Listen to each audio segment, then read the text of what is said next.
आजी आजोबांना जेवढा आनंद होतो आई वडिलांपेक्षा कुठल्याही नातवंडांनी कुठल्याही क्षेत्रामध्ये आपलं नाव कमवल्यानंतर तेवढा आनंद या ज्येष्ठ लोकांना झालेला आहे, पितृत्व व्यक्तिमत्वांना झालेला आहे.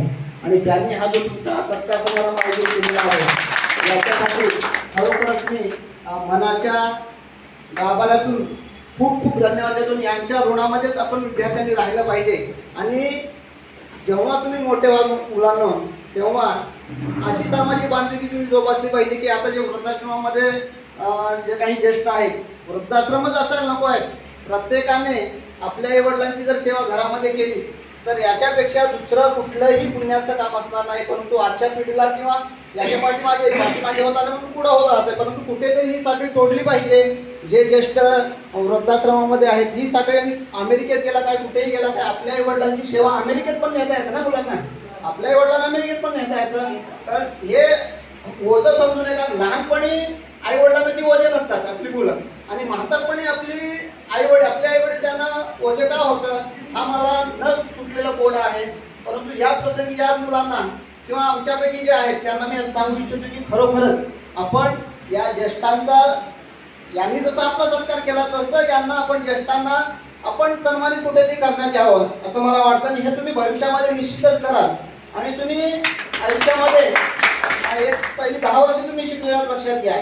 जीवनामध्ये शिकण्यासारख्या बऱ्याचशा गोष्टी आहेत. आता मी माझ्या विद्यार्थ्यांना नेहमीच वर्गामध्ये सांगत असतो, तुम्ही जीवनामध्ये सक्सेस झालात, पैसे कमावला, त्याला काही महत्त्व नाही आहे.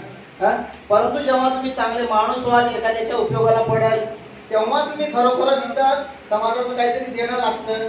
हे जेव्हा तुमच्या मनामध्ये रुजेल तेव्हा खरोखरच तुम्ही देशाची सेवा आहे किंवा तुमचं जे मानव म्हणून जन्म आहे हा सत्कारणी लागेल असं मी नेहमी आमच्या विद्यार्थ्यांना सांगतो. मानसी पण माझी विद्यार्थिनी आहे, गायत्री पण माझी विद्यार्थी. आमच्या शाळेतले जवळजवळ 19 विद्यार्थी यावर्षी 90%च्या पुढे आहे. अशा प्रकारे आमच्याकडे पण शिक्षक लोक जे आहेत, शिक्षक किंवा आमची संस्था असेल, प्रचंड प्रमाणात त्यांच्या म्हणजे मुलांसाठी कष्ट करत असतात आणि याचं प्रतिबिंब हे आमच्या निकालामध्ये दिसत असतं.